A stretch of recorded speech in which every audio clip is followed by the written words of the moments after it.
میں کیسی گرا پڑی، تجھے اس سے اتنا حسد ہے کیوں؟ جو نبی کی آنکھ کا نور ہے، جو علی کی روح کا چین ہے، تیرے دل میں کیسی گرا پڑی؟ تجھے اس سے اتنا حسد ہے کیوں؟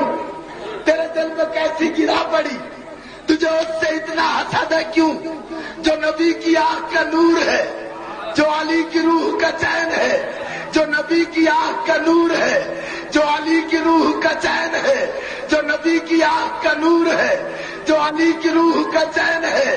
کبھی دیکھ اپنے خمیر میں، کبھی پوچھ اپنے ضمیر سے، وہ جو مٹ گیا وہ یزید تھا، جو نہ دیکھ سکا وہ حسین۔ یا اللہ یا رسول بے نظیر بے قصور کا نعرہ دینے والے معروف شاعر محسن نقوی کو 15 جنوری سن 1996 کو مون مارکیٹ لاہور میں نامعلوم دہشت گردوں نے 46 گولیاں مار کر شہید کر دیا۔ تاہم اس چراغ کی روشنی ان کی شاعری کی صورت میں آج بھی زندہ ہے۔ اردو ادب کے مشہور شاعر محسن نقوی کا مکمل نام سید غلام عباس تھا۔ لفظ محسن ان کا تخلص تھا اور لفظ نقوی کو وہ تخلص کے ساتھ استعمال کرتے تھے، لہٰذا بحیثیت ایک شاعر انہوں نے اپنے نام کو محسن نقوی میں تبدیل کر لیا اور پھر اسی نام سے شہرت پائی۔ محسن نقوی 5 مئی سن 1947 کو محلہ سادات ڈیرہ غازی خان میں پیدا ہوئے۔ انہوں نے government college Boston road Multan سے گریجویشن اور پھر جامعہ پنجاب سے ایم اے اردو کیا تھا۔ Government college Boston road Multan سے گریجویشن کرنے کے بعد جب یہ نوجوان جامعہ پنجاب کے اردو ڈپارٹمنٹ میں داخل ہوا تو دنیا نے اسے محسن نقوی کے نام سے جانا۔ اس دوران ان کا پہلا مجموعہ کلام چھپا۔ بعد میں وہ لاہور منتقل ہو گئے اور لاہور کی ادبی سرگرمیوں میں بڑھ چڑھ کر حصہ لیتے رہے، جہاں انہیں بے پناہ شہرت حاصل ہوئی۔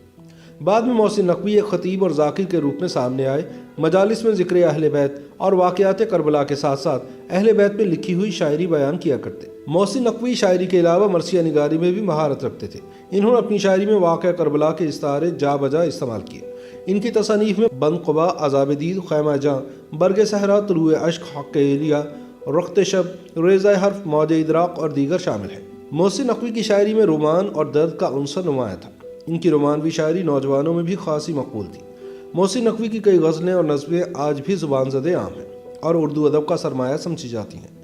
محسن نے بڑے نادر اور نایاب خیالات کو اشعار کا لباس اس طرح پہنایا کہ شاعری کی سمجھ رکھنے والا دنگ رہ جاتا ہے۔ نقادوں کا ماننا ہے کہ محسن نقوی کے غزل اور نظم کے قادر الکلام شاعر ہونے کے بارے میں دو آراء نہیں ہو سکتی۔ محسن کی نثر جو ان کے شعری مجموعوں کے دیباچوں کی شکل میں محفوظ ہو چکی ہے، بلا شبہ تخلیقی تحریروں کی صف اول میں شمار کی جا سکتی ہے، لیکن اس کے ساتھ ساتھ وہ ایک اور صنف سخن یعنی قطع نگاری کے بھی بادشاہ ہیں۔ ان کے قطعات کے مجموعے ردائے خواب کو ان کے دیگر شعری مجموعوں کی طرح بے حد پذیرائی ملی۔ نقادان فن نے اسے قطع نگاری میں ایک نئے باب کا اضافہ قرار دیا۔ مذہبی نوعیت کے قطعات میراث محسن میں پہلے ہی درج کیے جا چکے ہیں۔ محسن نے اخبارات کے لیے جو قطعات لکھے ان کی زیادہ تر نوعیت سیاسی تھی، لیکن ان کا لکھنے والا بہرحال محسن تھا۔ سن 1994 میں حکومت پاکستان نے انہیں صدارتی تمغہ برائے حسن کارکردگی عطا کیا۔ محسن نقوی شاعر اہل بیت کے طور پر بھی جانے جاتے تھے۔ اردو غزل کو ہر دور کے شعراء نے نیا رنگ اور نئے رجحانات عطا کیے۔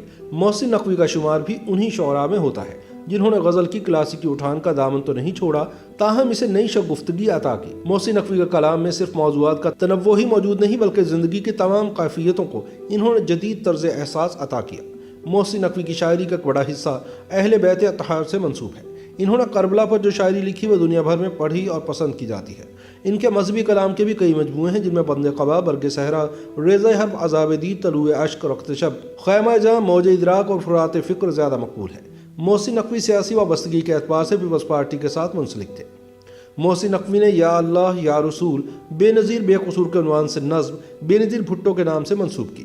انہوں نے یہ نظم اس وقت لکھی جب 90 کی دہائی میں وزیر اعظم نواز شریف اس وقت کے صدر غلام اسحاق خان سے مل کر محترمہ بے نظیر بھٹو کو انتقام کا نشانہ بنا رہے تھے۔ محسن نقوی نے شاعری کا آغاز زمانہ طالب علمی سے کیا اور ان کا سب سے اہم حوالہ تو شاعری ہے، لیکن ان کی شخصیت کی اور بھی بہت سی جہتیں ہیں۔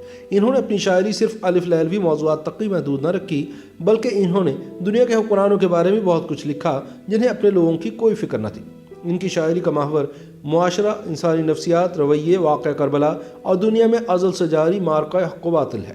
اپنے عروج کی انتہا کو پہنچ کر محسن نقوی نے قلعدم تحریک طالبان، سپاہ صحابہ اور اس کی ذیلی شاخوں کو اپنی شاعری کے ذریعے بے نقاب کرنا شروع کیا، تو پھر وہی ہوا جو اس ملک میں ہر حق کو کا مقدر ہے۔